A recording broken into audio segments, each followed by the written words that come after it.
introducing the workshop, and then we will tell you what we are planning for today. Mohsen? Thank you very much, Ahmed. Thank you.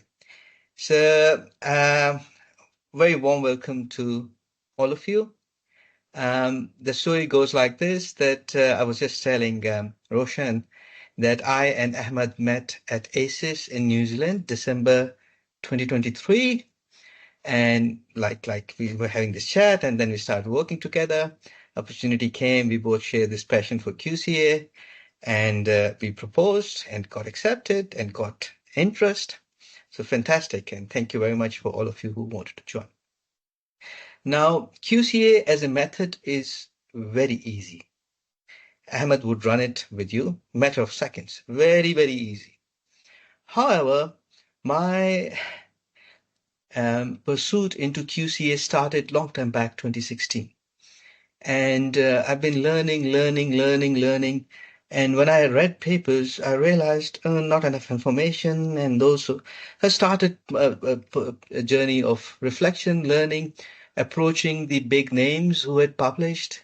They were very kind. They wrote back to me. They made some points clear. So it's relatively a new method. Still, there are a lot of papers now coming up on this one. So when I was doing it, there was essentially nothing. You just had to write to people, and they were very, very kind. Federico and others, they would respond, and the other disciplines as well. So from then onwards, what I did was I started a community of practice, and Ahmed is part of that one as well, where we, spread more knowledge, bring speakers and talk about QCA. And some of the things that I was not really comfortable with QCA, like, for example, everybody uses it for quantitative research, and the qualitative in it seems to have been somewhat lost.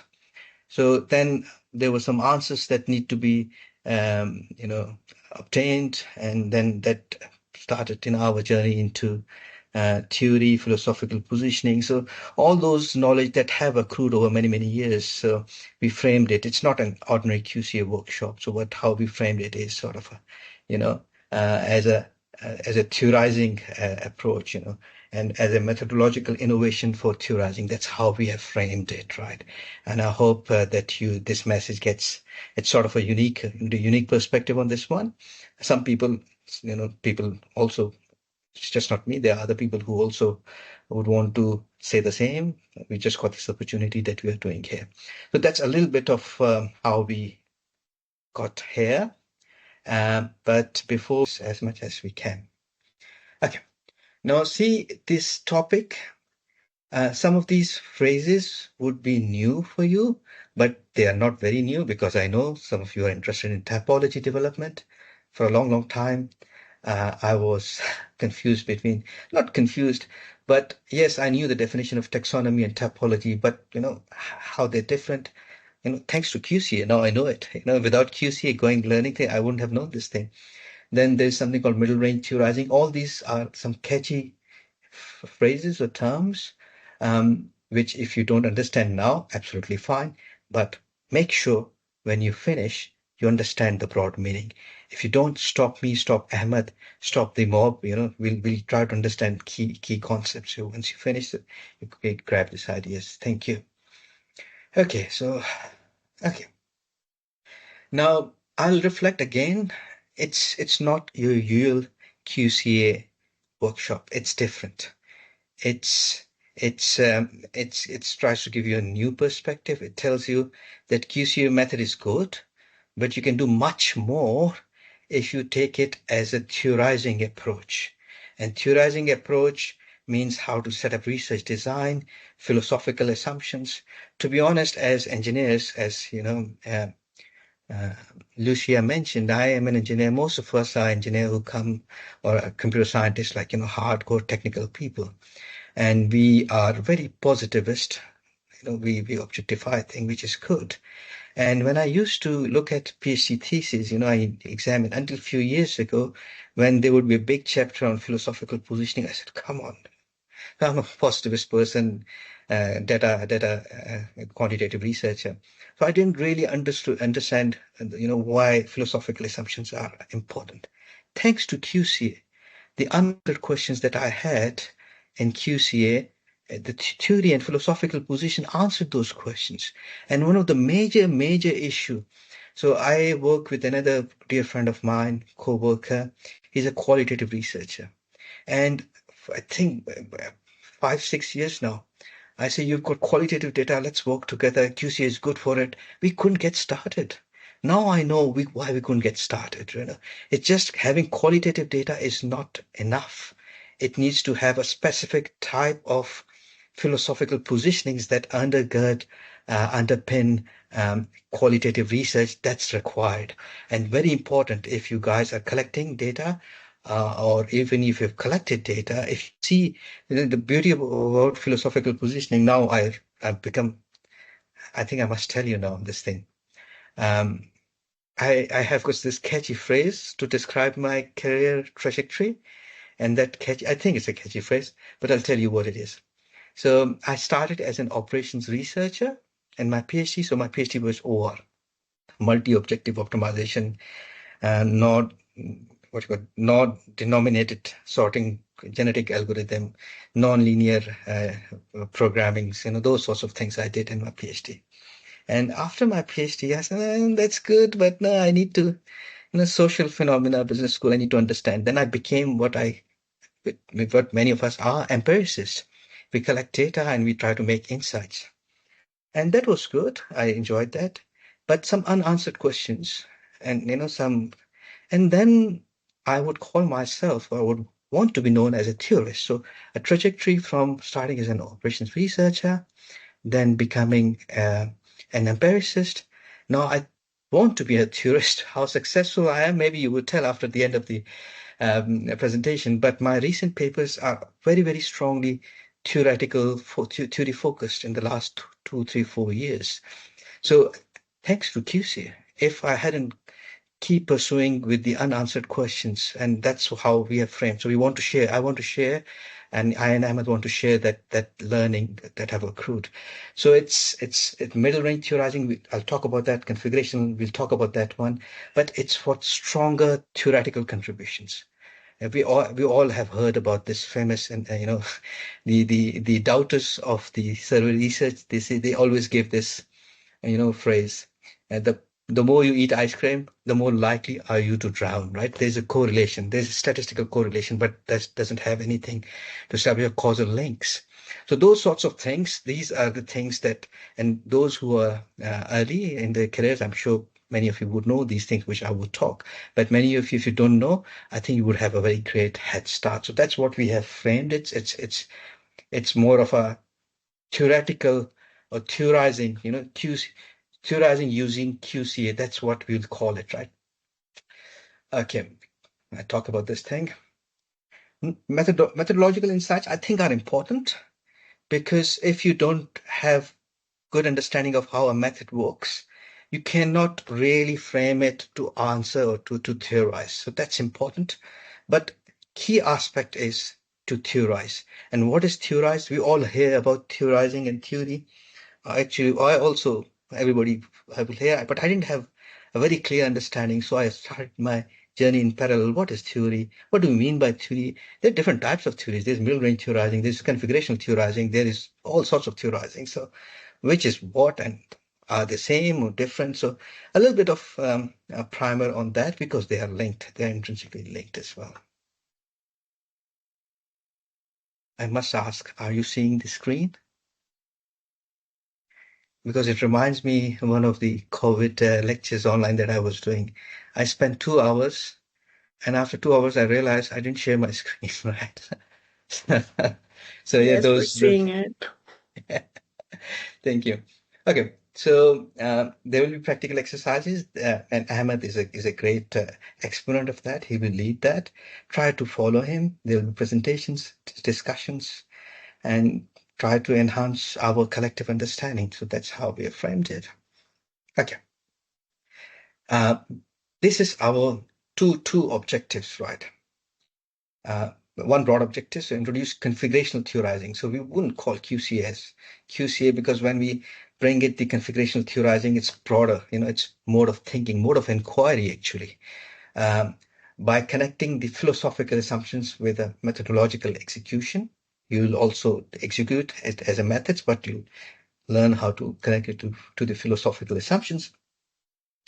And then there's a new thing that I learned, and I'm very glad that many of you are qualitative researchers. For qualitative researchers, in particular the middle-range theory, which you might be doing actually, you might not be using the sketchy phrase, but middle-range theories are in particular suited to use of QCA for qualitative data. How we'll talk about that. So you should have understanding of middle-range theorizing when you finish, how philosophical assumptions, when they change, the method becomes different. This is what we hope to learn. If you think methodology, philosophical assumptions are very, very important, which changes how method is being used. So these two things, if you know these things, obviously your understanding of configuration theorizing as a novel approach, as a novel theorizing approach would improve. So middle range theorizing is one way, but there are other ways as well. There are other ways to theorize using QCA is more standard. You might have come across. So we'll talk about that. We'll flag that. But something that's novel to this presentation would be the middle range theorizing, especially the qualitative data. I have mainly worked in survey research, so don't get me wrong. I'm a positivist, I'm a survey researcher, but there's a great opportunity that I'm now trying to leverage as well. I'm fascinated by qualitative researcher. I'm naturally positivist and survey research comes to me naturally, but I'm spending more time on using or generating new insights through qualitative data. So probably some of you can help me with that as well. Thank you. Okay, so good understanding. And yeah, so that's probably we've talked about. Make sure that when you finish, you got some under. If don't, stop us, right? It's our job to do this thing. Okay, so it's all discussion based. As Ahmed mentioned, there are three major chunks. The first one is we are framing it as a methods innovation for theory building. So that's the core message, but that's an overview. After that, we want you to run it with Ahmed and try to see how, what's the basic interpretation. Because sometimes if I just talk, which is good, but if it's not grouped together with the methods execution, then it doesn't, you would lose it. You will attend a workshop, but probably do not end up using this one. If you just run it, it's very, very easy, but you don't have the requisite background, then again, your ability to make most of it is limited. So we try to bring that together. And that's what we think would be unique. And lastly, when in nuts and bolts, so it's QCA, many people have used it. When I see it as an approach combined with survey research, with a statistical regression base, it pains me, right? It pains me so much. And because you've got two papers, you can use it separately. I have used it separately, and I have used a statistical method for survey research. I've used it purely because their ontological assumptions, how they see a research, it's so different. You just cannot bring them together. What's the overlap between them? So those type of discussions, the deep, nuanced, would be in the third section. And after that, the floor would be open to discuss your individual researches, and we'll have some breaks in between. Okay, and I've talked about the workshop outcomes from the ECIS extended. They were from the website, very well thought through. When we presented, we spent, we thought these through. Okay, with that, we'll start our first. Ahmed, do I have your permission to start the first one? Thank you. Okay. Now, those of you who are not from Australia, right? I flew 14 hours from Melbourne to Dubai. And if you are not good at sleeping in flights, it's a long flight, right? So Australia is so far away, and which is good and bad. Bad because so far away, good because we are somewhat disconnected, and COVID-19, we were sort of, we had different manifestation of COVID-19 in Australia. Life was pretty normal for most of Australia, except for one state where I come from, Victoria, Melbourne. So Melbourne, Victoria had frequent COVID-19 outbreaks. and as you know now, seems yesterday, but already 5 years gone, is that the initial focus was to contain the social mobility, to contain the spread, so that till the time a vaccine comes. That was the initial strategy. Rest of Australia was very successful. They closed the border, we closed the border as well. But somehow we'll have these outbreaks. So what our state government did, the health department, they initiated a host of measures. Work from home for good 2.5 years. We worked from home. To tell you, on one point in time, I was driving past by my uni, and I had to pee, so I went to the toilet there. I scanned my card, and as soon as I scanned my card, there was a big email explanation. Why have you come to the campus? So we were not allowed to come to the campus for good 2 years. Everything online. And the presentation that I was talking, I gave to our lecture to students and didn't share the slides. So that was part of that COVID-19 movement. So we were stayed at home, couldn't travel more than 5 kilometers. Schools were closed, retail outlets were closed as well, except for essential groceries. Gyms, swimming, indoors, everything was closed. Outdoor children, playgrounds were also closed. And there was a night curfew. Nobody could go out. So very, very serious measures. And now, just if I were to frame it hypothetically as research, we all as IS researchers, we research social phenomena. If I were to research and examine eventually State of Victoria was able to control those outbreaks. So we had less losses of life compared to the world. So if I were to investigate which of those factors actually contributed to the effective the infection control, so that lives were not lost. So if I were to frame that, so what typical options we have? So many of you have spoken. We either do qualitative research, we do quantitative research. Each one has its advantages. If it was to be a quantitative research, what you would do is, keeping everything else constant or net effects, which of the input conditions or input variables would have a statistically significant contribution to the outcome, right? So one is significant while rest are not. And if you were to qualitative, you would understand how people went about to different philosophical assumptions. But if you see this gentleman, which was a very handsome Peter Sutton, and to tell you, there was, and during COVID-19, there was a university function where a question was raised: how many women had a crush on Peter Sutton? And most women raised their hands, right? Because he was the only person on screen in those days. So so he was our chief health officer in those days. Very polite, very nice demeanor. He would come every morning and give a talk of the status of COVID-19. So if you were to ask him, did you ask him, does retail outlet closed would be the most significant? He would say, nah.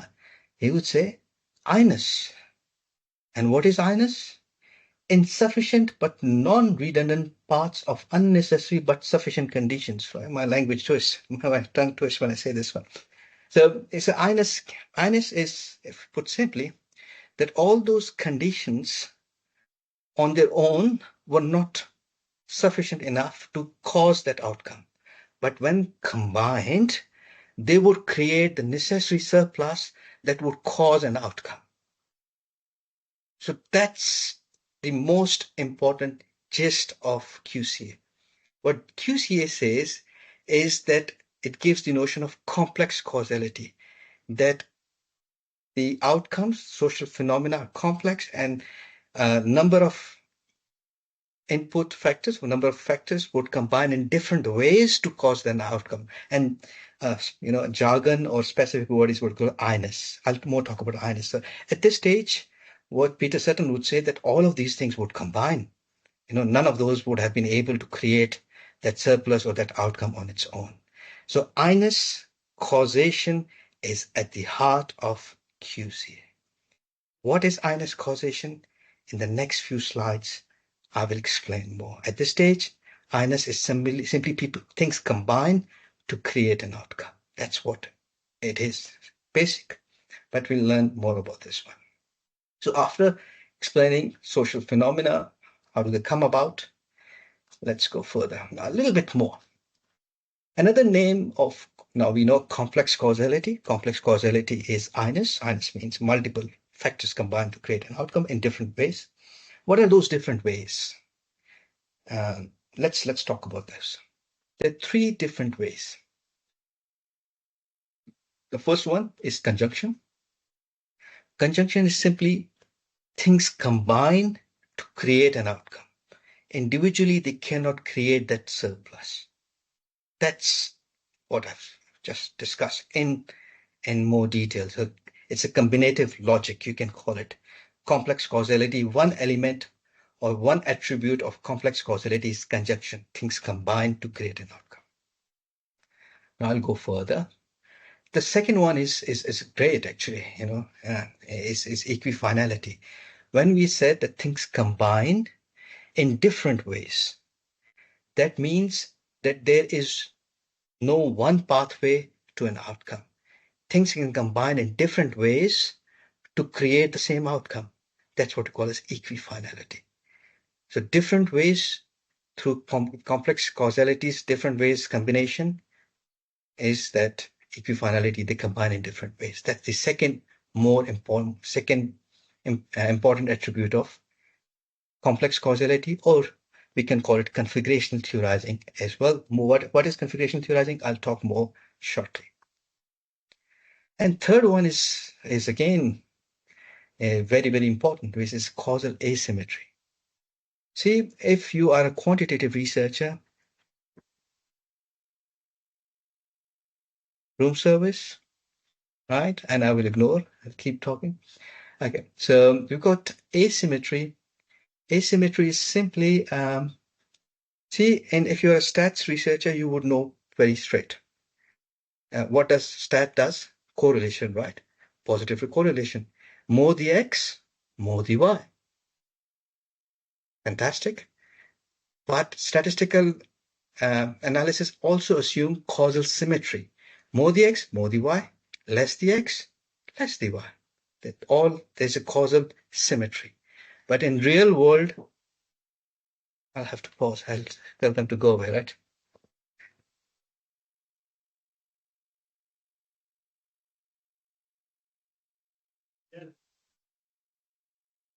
No, nothing.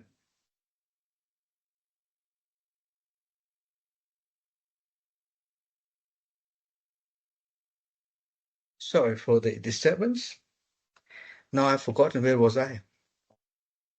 We were talking about asymmetry, right? We were talking about asymmetry, and we were talking about, gave an explanation of more the X, more the Y, less the X, less the Y. That's typical statistical relation. But in real world, it might not be the case.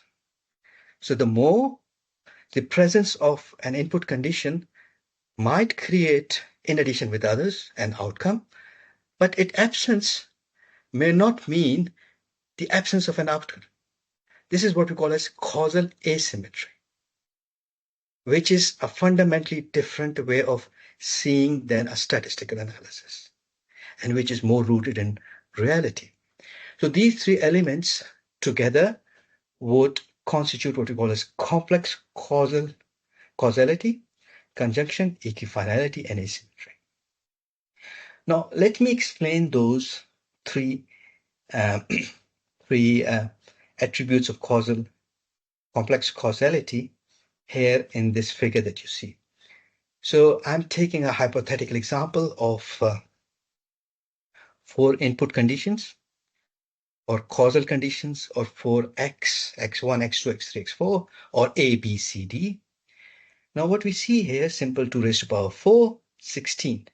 There are 16 possible combinations through which A, B, C, and D as 4 causal conditions can combine. Now, not all of them would result in an outcome. Now, because I said there's causal asymmetry, let's differentiate between a high outcome, presence of an outcome, and absence of an outcome, which is low. Let's differentiate. So these 16 combinations, some of those combinations would contribute to high, some of those would not, right? This is what we call as equifinality, different pathways to high. And because there is a combination logic, there's conjunction. A, B can contribute to high. A, B, C can also contribute to high. Hypothetically, that's what we call conjunction. And asymmetry is some of these combinations would contribute to high. Some of these contributions may also contribute to low or may not contribute to low, but we need to examine causal asymmetry within our data. So in a nutshell, complex causality or configurations. So configuration name comes that the input conditions would constitute configurations towards causing an outcome. This is called configurational theorizing in simple words. Configurational theorizing or complex causality have three attributes: conjunction, equifinality, and asymmetry. With me now? So far, so good? Good. Thank you very much. Okay. So QCA research base is on complex causality or configurational theorizing. It's fully interaction based. A, B, C, D, or A, B, different combinations. We, in previous slide, saw 16 possible combinations. It works differently. It works on set theory. And set theory has two components that we need to do in our analysis. One is called necessity, and the second is called sufficiency. Necessity means that the condition must be present, but it may not create the surplus to contribute to that outcome. It needs to combine with other, but it has to be there. This is called necessity condition analysis. And sufficiency means that it needs to cause, it's sufficient to cause an outcome. So the two analyses are part of QCA. One is necessity and the other one is sufficiency analysis. Again, now let's go back to ECIS. So you would be now familiar with ECIS in a little bit in the earlier slides. Another manifestation of ECIS I just gave in necessity and sufficiency analysis. A gradation has to happen, but it's not sufficient. It needs to combine, which is insufficient but non-redundant parts of unnecessary but sufficient condition. So ECIS causation is, which you would see in the below bullet point, that multiple things combine. So there's a complementary effect. Things combine to create an outcome. Individually, they cannot. So that's necessary. They have to be there, but they need to combine. This is what we call as ECIS causation. So complementarity is more towards conjunction. And then there might be substitution as well. Because equifinal, there are multiple pathways. In one pathway, these three things can combine together.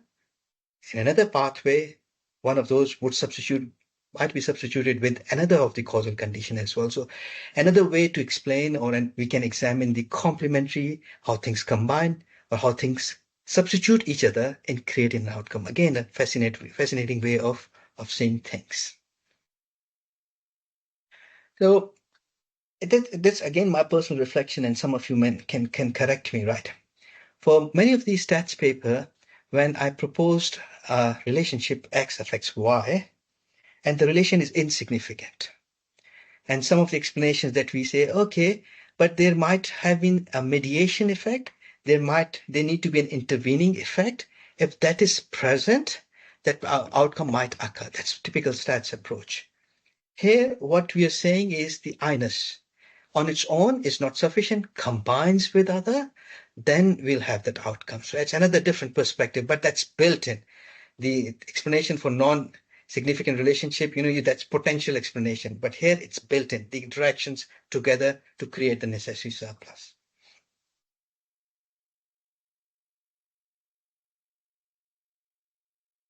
So what is QCA, right? So a little bit of coming up to speed, many of you would know. So Charles Reagan, actually, I wrote to him, he responded to some of my queries as well, despite his busy schedule.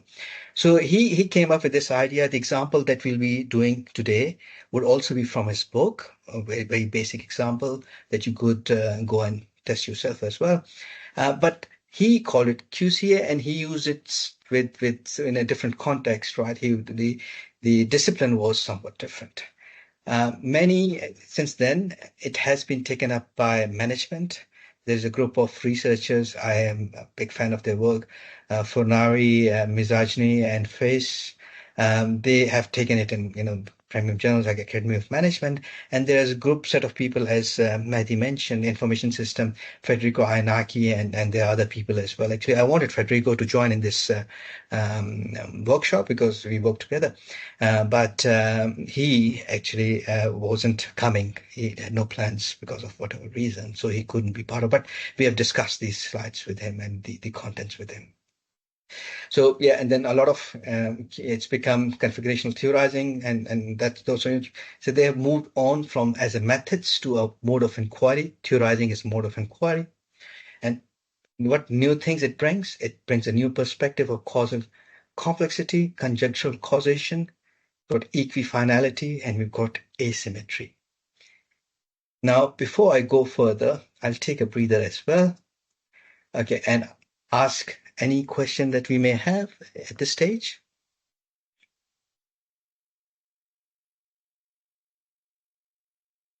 So far, so good? Okay, thank you very much. Okay, now, as I mentioned to you, it works on set theory. Very basic maths behind it, very basic. So much so, you can do it in an Excel sheet.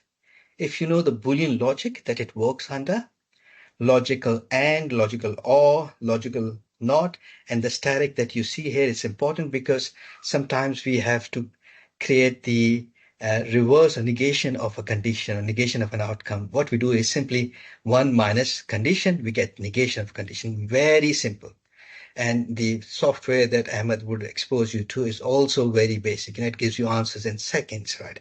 So Boolean logic, no statistical set theory, based on consistencies, how consistent this condition is towards that outcome. We'll talk about that. Cases is the unit of analysis. Again, causal conditions, explanatory factors, sets. We'll work through some basic necessity and sufficiency analysis later on, but just tell you it's Boolean logic at this stage. Okay, now comes the funny part. Okay, what I've just spoken is pretty basic. If you go to any QCA workshop, you would come across this one.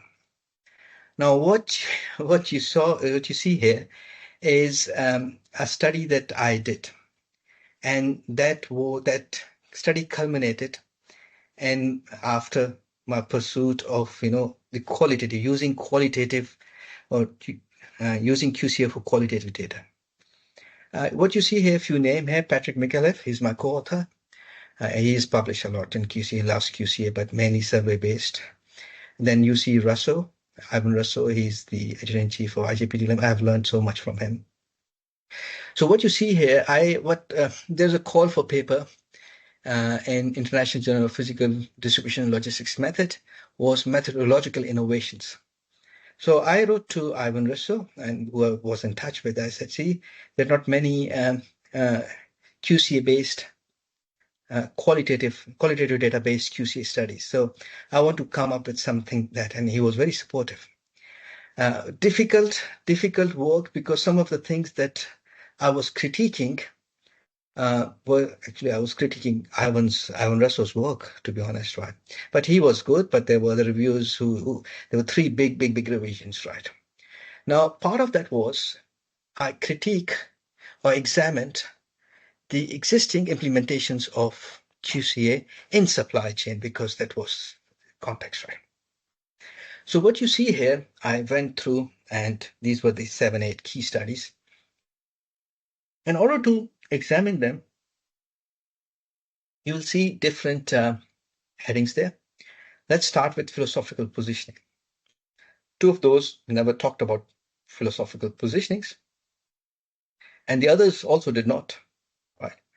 But there was implied positivism for Russo. What Ivan Russo does is that he has done mostly QCA studies based on survey data. His 2019 paper, it's basic, what he has done. It's become sort of a ritualistic. People do that all the time, whether there's a need for that or not. But great scholar, I like his work. So for 4 papers, for 4 down, they were positive survey based, right? The top 2 were, it was not positivism, like it was not, you can come up with a model and you tested that. It was not. It was something different. Rushmore was a bit of qualitative, but I couldn't differentiate, what they were trying to do. Again, I was making guesses. No one was talking about their philosophical position. Because for me, when I was finding answers to this lack of QCA use for qualitative data, apparently, it was quite apparent that, philosophical positioning would guide how we need to be doing this one. Because for 4 or 5 years, I couldn't do anything. And the key lies with the philosophical positioning. Now, you also see theorizing objective. Now, it's, and you see a small figure there. There's another paper by Kaufman who used this one, and they framed QCA as a middle ground between qualitative and quantitative researcher. What they said that, and the survey research is simple, that simplifies things. Survey data simplifies things, but their findings are generalizable across 100, 150 data points. Whereas a qualitative research is accurate, it gives rich interpretation, right? But it is not very generalizable, it's just 1 to a few cases. And what they said that QCA findings are reasonably accurate, but not very accurate, but reasonably accurate. They're yet simple, reasonably accurate, and they're also generalizable to a given set of cases. This is what they said.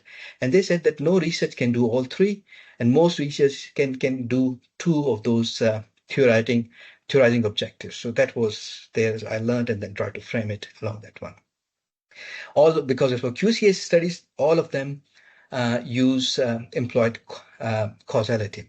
Survey data, you see, there was just 1 interview, but their interview was somewhat different. Some of the qualitative data, they do qualitative study, they supplement with the ratings of, again, so it's not really, something that we could actually emulate. So inductive, but, cross a little bit of, so there was some limitations that presented here, knowledge generated, monothetic, those sorts of things. But one thing was very apparent, hardly any qualitative study based. And if there was, it had some, I wouldn't say loose end, because they're part of a, learning development. So they were doing something, and that thing I took and tried to build on it, and someone would come and critique my work and build on something. So there's sort of a learning process. So there's more needs to be done. Favorite play of using QCA, I think in information system domain as well, going by some of the papers that I have seen, is that they do it survey research or secondary data. It's more of a positivist research that they do. Now, based on this, some of the things that I needed answers to was a better understanding of theory, right? And theorizing, and why positivism or survey-based or, quantitative research, people are more inclined to be using that, because the answers to those are relatively simple. For qualitative, there's some additional information that we need to be finding answers of. So what you see here is some of my going deep into understanding theory and theorizing, and how can we use QCA to theorize. So theory as a social construction to achieve some purpose. Now, very, very important. This some purpose holds the key to why some qualitative data or some sort of qualitative studies may not be suitable to QCA, and some might be. So essentially what my going deep into theory literature, Journal of Management, Cornelissen in Netherlands, and Sandberg in Queensland, and Elverson in Sweden, if somebody's from Sweden. And also this is the editorial from the Journal of Association for Information System. So among this different theory explanation, at the heart of theory is simply new informed knowledge. And theorizing is the process of generating informed knowledge. So that's the core element of what theory is. But theory also has some different interpretations. One is social construction to achieve some purpose. And now that purpose could be explanation, could be understanding. So most positivist research, they explain phenomena through some attributes. And some qualitative studies also do explanation, but some qualitative studies are more interpretive. They follow the what you call interpretivism or social constructivism, which is trying to see thing or trying to explore the true meaning of a social phenomena, what that social phenomena stand for. Now, there is less focus on causality there. Those approach, because there's less focus on causality, there is no outcome variable. If there is no outcome variable, properly defined outcome variable, let's say, the variable that we can sort of properly identify some relationships between the input conditions to the outcome. So the interpretivist or social constructive researchers pay less emphasis because that's not their objective. Their purpose is different. But if you're doing a qualitative study and your purpose is also to explain, then you would find QCA really helpful.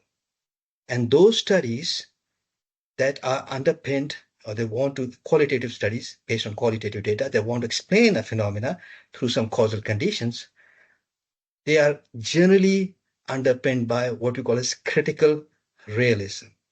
Critical realism applied to case studies, many of you talked about case studies, is to examine a phenomena across different cases. So that type of qualitative study is very, very, or lends very naturally to our QCA-based study.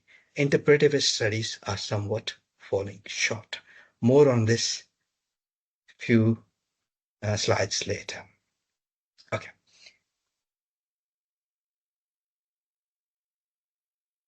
Another few things. Now, if theory is informed knowledge, new informed knowledge, then what is the dynamic capabilities? What are those? We call these are grand theories, right?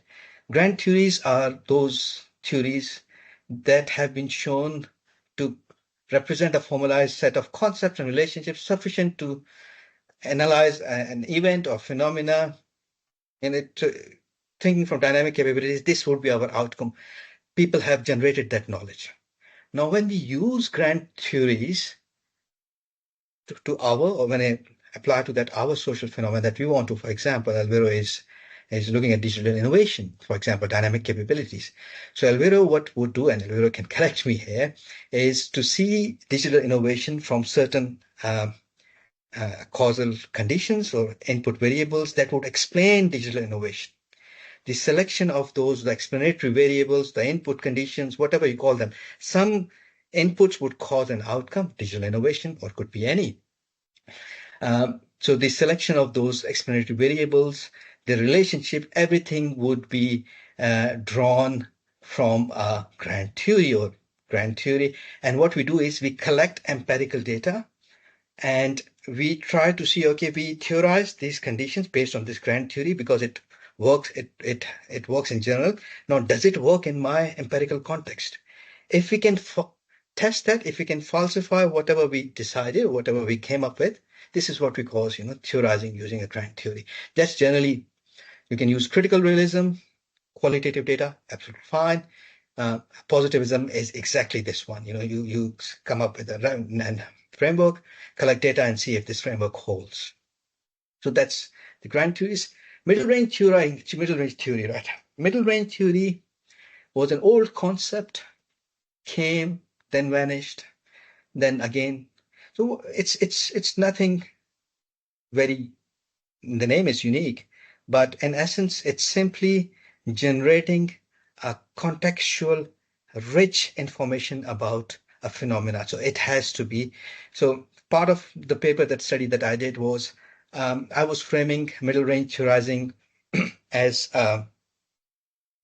as more suited to qualitative data.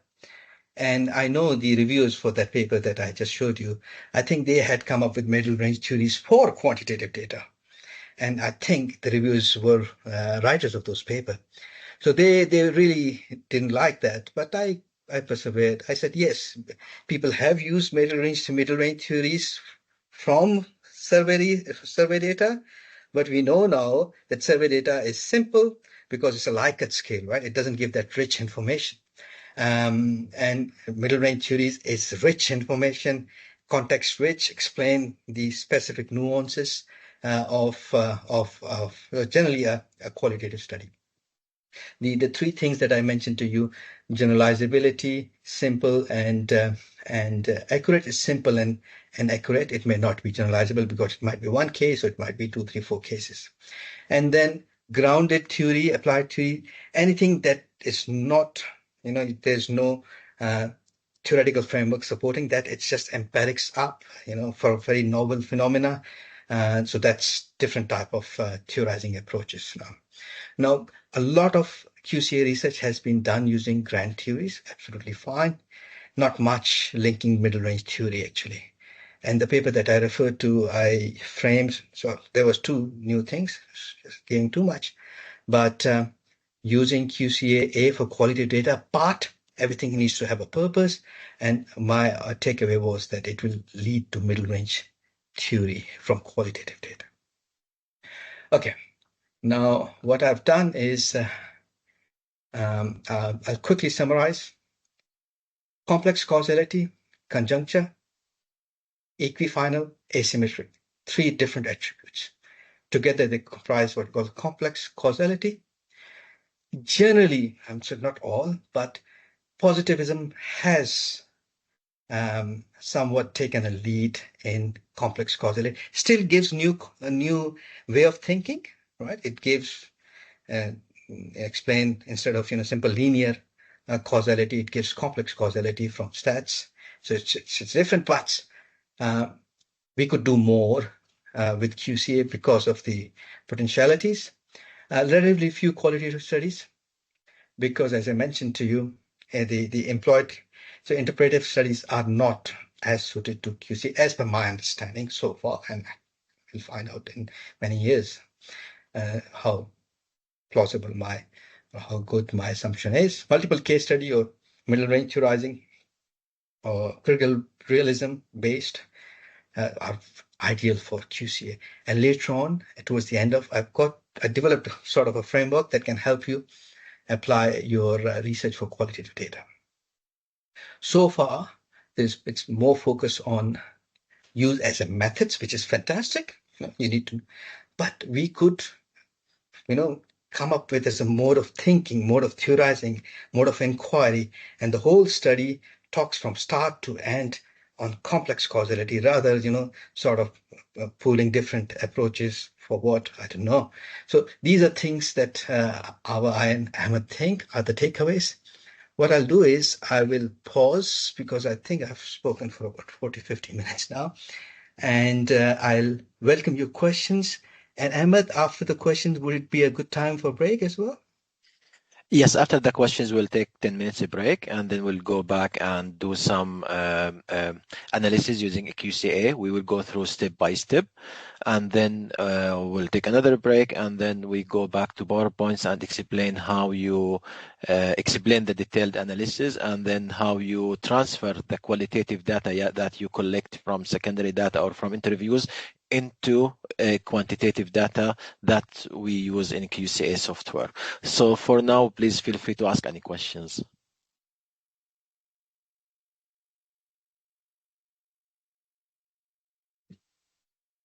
Please go on. Please go on. Please, just ask. Yeah, thank you very much. Thank you for your very valuable explanations. I was wondering whether this method is useful for process theorizing or variance theorizing. As far as I understood, it's more useful for process theorizing. Is it right? Did I understood it correctly?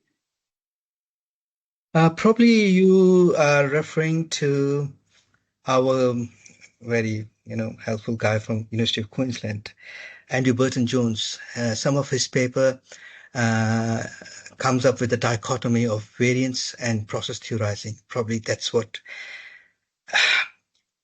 I would say, that process theorizing is one way. Process theorizing is one. Variance theorizing is statistical. Yes, we get this one.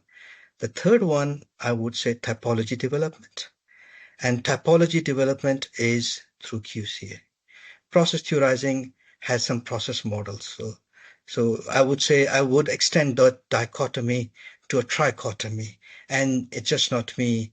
And you would find Academy of Management, again, Cornelissian editorials as well, which talk about that trichotomy, not which is fine. That is, again, I think that's important to lead actually I used that the argument of process theorizing from one of my recent papers just got published in Industrial IEEE Transactions in Engineering Management, where I framed a lit review with my PhD student as a process theorizing approach. And one of my main arguments is that most of lean management has been explained through variance theorizing. No one has done that as process theorizing. So again, if you read that paper, you would also come to the conclusion that there are just two ways of theorizing, variance and process. But now I'm telling you, within a month of publication of that paper, that there is more. Even there would be more as well. So sometimes as we come up with simplistic explanation to drive a point instead of complicating things. So I would stop here at trichotomy. There would be one or two later on when you when you're more familiar with this trichotomy of theorizing approaches, then there will be one more. But these two were the main, variance theorizing and process theorizing, and now we're talking about typology. By the way, Andrew Burton-Jones is organizing a QCA workshop similar to this one, and our dear friend Federico Ainaki is coming to ECIS in December, but probably more value in this workshop for you. Thank you. If I can brag that, thank you. Yes, please, Elvira. Thank you very much for the talk. My comments goes more about the way that most of the people are using quantitative data rather than qualitative one, which that's what we can infer somehow from your study. And then I was wondering if that is because a requirement of reviewers to get more and more data, which getting qualitative is more complicated. Or what is your take on that, your view on that? So, Alvaro, if I'll try to explain what I understood from your question. As you want, so you're trying to find a plausible explanation of more use of quantitative data for QCA research over qualitative data. Right.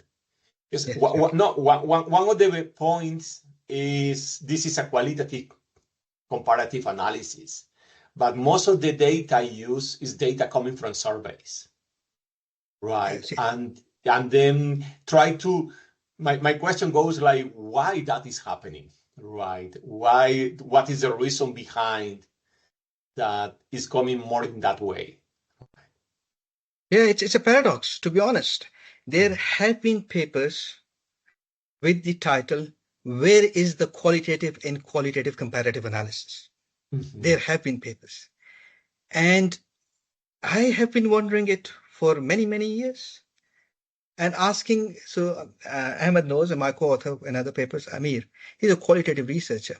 And one of the prime reason that I wanted to work with him in the 2020, 2021, when I was developing this thing, I said, he always would come back with me, I don't have an outcome. I don't have an outcome. He had rich 46 interviews. I don't have an outcome. I said, how you can't have an outcome? You would have an outcome. Think, go read. You would have an outcome. Turns out, so the last few things and then I needed to understand why some qualitative studies, it's not that they don't have an outcome, but they do not have a clearly demarkable outcome that can be quantified as per QCA standards, right? For that, now I get, and again, my qualitative and philosophical position is so deep and rich thing that, my understanding can be flawed. But what I have understood, and I can come up with a plausible explanation, is that the studies, some qualitative studies, their purpose is different. Their theorizing purpose is not to explain why these conditions would cause an outcome. So they do not focus on creating a very quantifiable, if I can use that, or demarkable outcome, or focus on outcome. They maybe they are actually, there is a theorizing. So if I go back to Sandberg and in the Queensland and also Elvis and Sandberg, I love their Journal of Management Studies paper. That gave me a lot of understanding on theorizing. So they say that there are 5 or 6 theorizing objectives. And based on this, they came up with theorizing approaches. One is explaining, and that's the most common. Whether we say it and we don't say it, that's the most common. We are trying to explain an outcome in terms of. Another one is understanding the true meaning. So explaining is one theorizing objective. Understanding is another one. So understanding is where you try to understand, or they use this phrase, you keep taking the layers off and try to try to develop a deep understanding of a complex phenomena, social phenomena. So if you are doing a pure interpretive study where you're less focused on what outcome might be produced, or just how that thing stands for, you probably do not have a clearly demarcated outcome. In those cases, you may not. But if you apply social constructivism or interpretivism partially, these things are again partial, to an explanation, you may come up with this thing. But I think philosophical positioning, as I mentioned to you, they hold the key. And if instead of just trying to go deeper, if I just, for example, some of you are youngers here, if I say, yeah, these can be really, it can eat your mind, these things, philosophical positionings. So if I just keep it simple for you and you say, if you want to apply QCA to qualitative data, start with a critical realism. If you start with the critical realism, you would see that your qualitative data would start coalescing along the preferred way of implementing QCA. And we'll talk about that towards the last part of it. Okay? Does that answer your question a little bit? Thank you. Thank you, Albert. Thank you. Any other questions? I would eventually have a question, actually. Yes. So we talked all about outcomes. So observing an outcome, like having some different kind of inputs, creating some outcome. I was wondering also when I read some other QCA studies, is it potentially also possible to observe or to explain multiple outcomes with a QCA? So maybe it gets clear when we do it later, like when we do the actual hands-on task. But I was just wondering. It's a very good question, very good question, and a common question actually. But it's a common question because when you run it, you come into this problem. Like a typical stats, we may have 2 outcomes. Like I have done a lot of research on sustainable outcomes, right? Environmental performance, social performance, economic performance, and this mediators can contribute to all 3. So a stats model can have multiple outcomes. That's what, Alex, you were asking, if we can do the same in QCA. Correct? Yeah, that was basically my question. Yeah. No. Okay. I can be wrong, but my understanding is it's not no, it's yes and no. Let's call it yes and no, or no and yes. No, not in one model. Yes, you can run separate models. You run separate models for one economic performance. You run a separate model for social performance. You run a separate model for